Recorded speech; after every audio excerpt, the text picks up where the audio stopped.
Flooding is a problem that many communities around the world face. Some people say floods are only caused by nature, like heavy rain or strong storms. But in many places, human actions also make flooding worse. Improper waste disposal, especially plastic thrown into canals and rivers, blocks drainage systems, preventing water from flowing properly and making floods worse.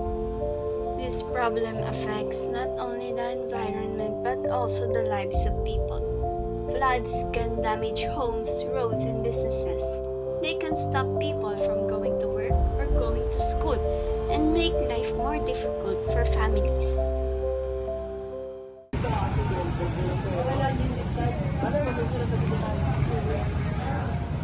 In the Philippines, many communities experience this problem, including the municipality of Noveleta in Cavite. Because the flowing area near Ilang-Ilang River, Noveleta is more vulnerable to flooding, especially when water is rich with plastic.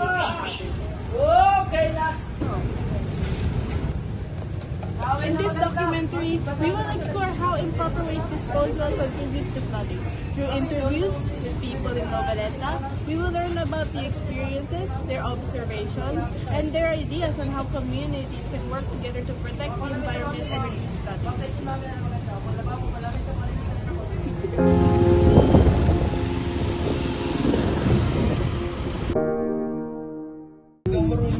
Ako magkakat. So, andito kami sa munisipyo, inaantay namin si Kurt. Kurt! Nasaan ka na, Kurt? Kurt ng pusa. Ay, hindi yan. Ayun pala. Ang kita ko yung pusa! Tikitik-tikitik-ting-ting-ting! Ang tikitik-tikitik-ting-ting! Aso yun. Eto na si Kurt, dumating na ang bida ng taon 2026-2025. Nakahit siya dito, habang sa microphone.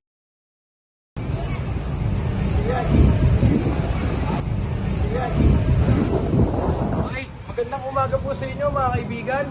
Kami nga po pala ang Group 6 at ngayon mag-i-interview po kami patungkol sa proper waste management. Aalamin po namin ang opinyon ng iba't ibang tao patungkol sa issue na to. So simulan na po natin.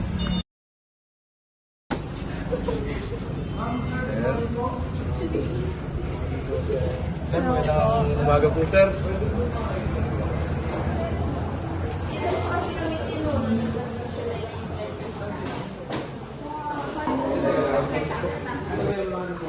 Ito sir. Ito yung mata. Okay. Ayan yung mata lang sir. Madali lang naman po sir. Ay, ito sir. Yung mapat po. Pag lang yan sir, yarayin niya. Papasok sa isip ninyo kapag Ano ba mag-interview? basura tumatambak o napupunta sa ilog. Siyempre, nakakainis, no? Nakakainis makita yung mga ganon, mga taong walang disiplina. Yeah. At yun ang nagkakos ng baha rito niya. Sir, magandang umaga po. Kasama po natin ngayon si ate. Ano po pangalan niyo? Ganun po. Ate Janine. So may counting katanungan po kami dito. So ang unang tanong po natin, ano po ang unang pumapasok sa isip nyo kapag nakikita nyo ang basurang nakatambak o napupunta sa ilog? Ano, siguro yung ano po namin dyan, yung mga dapat kunwari, nasa tapat ng bahay mo, dapat talaga responsibilidad mo yung basura mo na itapon sa tamang paglalagyan, lalo na pag araw na matapon ng basura, kailangan talaga kung saan lang itapon yun lang dapat, hindi yung sa ulit lang, sa tapat ng bahay mo. Dapat po hindi po dapat kung saan talaga yung pinaka-kaputaan ng truck, doon po dapat pinalo. Kasi pag hindi po kasi sa tapat ng, sa pinaka mismong tapunan ng basura, mas pinakalat po kasi ng ano yun, ng mga aso or ng ibang tao na nakakap ng basura din na hindi naman nila basura yun, bakit nila ninyo na ay, kumalat yun, bakit ayusin yan? Bakit ko yan gagalawin? Eh, ano naman yan? Trabaho naman yan ng basurero na linisin yan. Dapat hindi na gano'n. Hindi na dapat yung ano nila doon na ayusin na lang po yung basura. Nagkaroon po tayo ng error.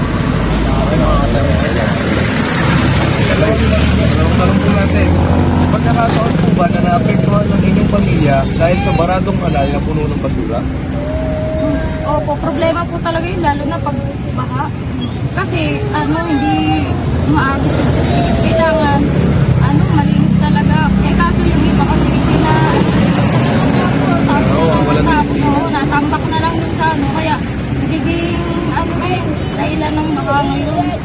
Puso na yan eh. Hindi rin na-asikaso. Okay, pangatlong tanong po. Kapag umuulan o bumabaha, naiisip po ba ninyo kung saan nagagaling ang mga basurang nakabarak sa kanal? Rin po sa tao rin po yan eh. Tao rin po kasi may gawa talaga ng lahat eh. Kasi walang maayos din na tapunan ng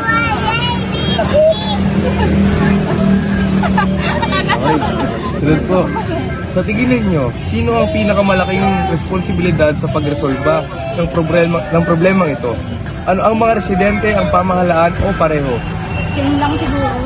Kasi kapabayaan din ng mamamayan yun pag may dumi talaga sa kalsada. Kasi dapat pagtapat mo, linis mo. Sa pamahalaan naman, sana magkaroon sila na talaga na proper ways na talaga tapunan ng basura. Hindi yung kung sana lang din. Kasi wala, katulad sa Manila din, dapat hindi mapupunta yung basura dito sa Nakakit lang dito ng basura yun, hindi naman dapat mapunta ng basura. Yun yung parehas lang kasalanan. Alright, maraming salamat po sa pagsagot ng aming mga katanungan. Ingat po kayo sa araw-araw pumumuhay. Naway, lagi tayo maging masaya. Okay.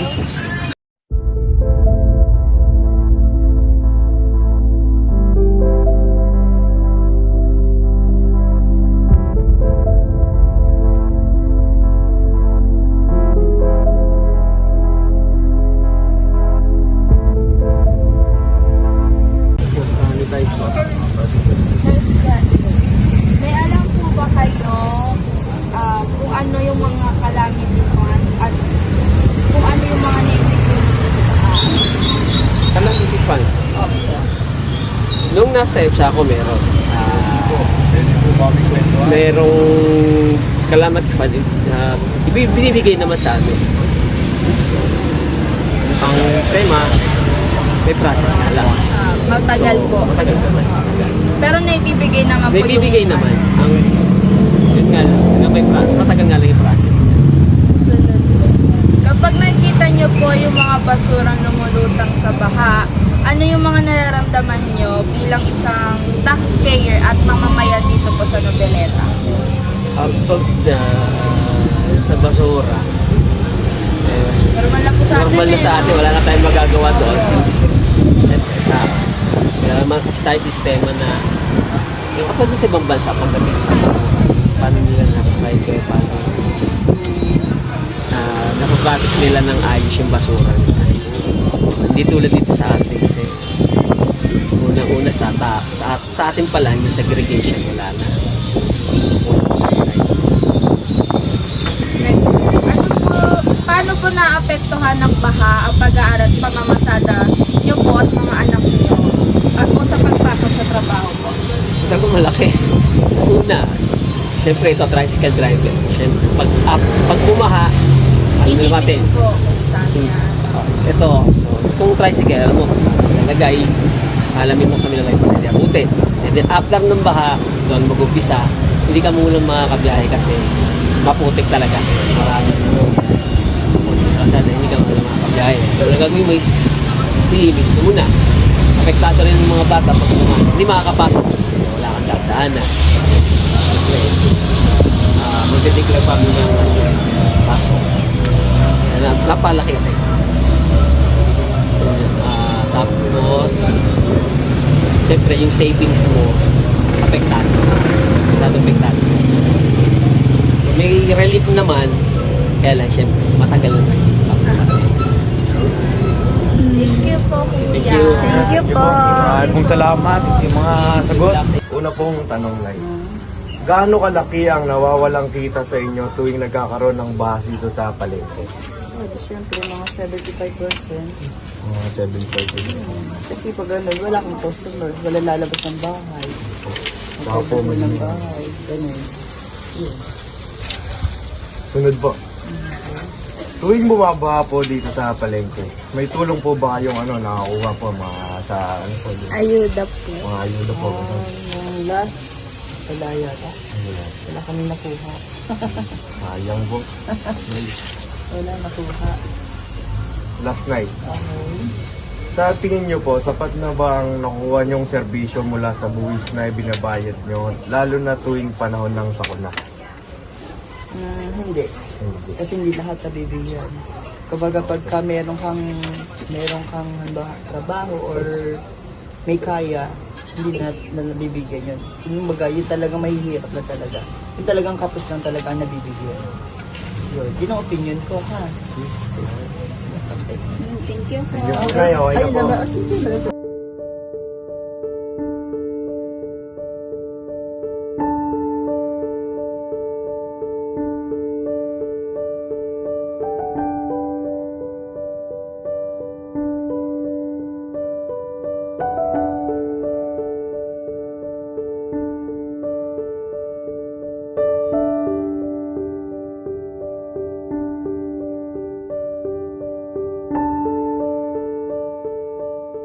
So, magandang umaga po. Ngayon, interviewin po natin si nanay. Anong pangalan niyo, nay? Mrs. Parco. Mrs. Barcon. So, may ilang po kami katanungan dito. Okay? Unang tanong, may alam po ba kayo kung ano ang calamity fund at ano ang mga naibibigay po sa mga tao? Namin pa. Opo. Nakatulong ito para nakatulungan sila, lalo na kung meron na kalamidad, no? Tulad ng iba ko bigyan sila ng tulong. Malawang katanungan po. Kung nakikita ninyo ang mga basurang lumulutang sa baha, ano ang nararamdaman ninyo bilang isang taxpayer o mamamayan ng Noveleta? Siyempre, nalulungkot tayo.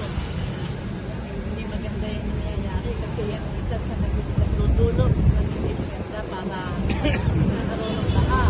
Nagkakaroon ng mga basura.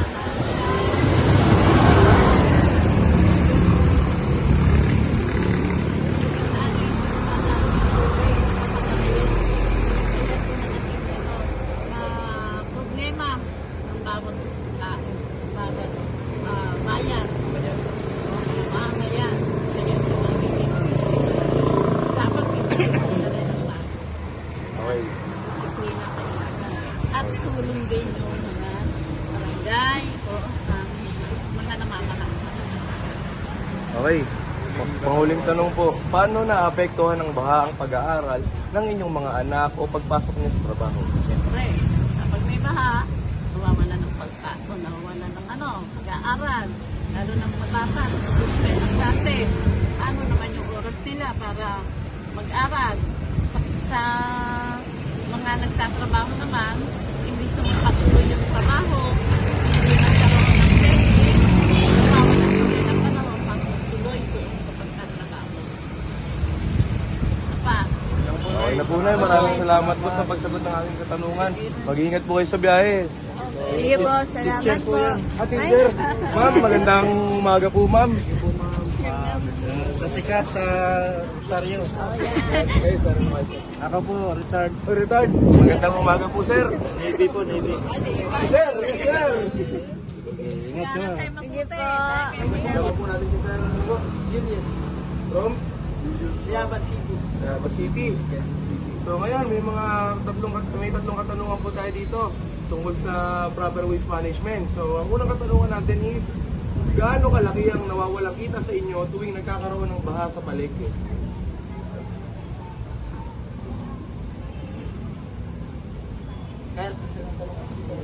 Mga estimate nyo lang kuya, mga ilang mga percent, kaya percent, pesos, mga 1 million, gano'n. Sa percent mga 15 siguro.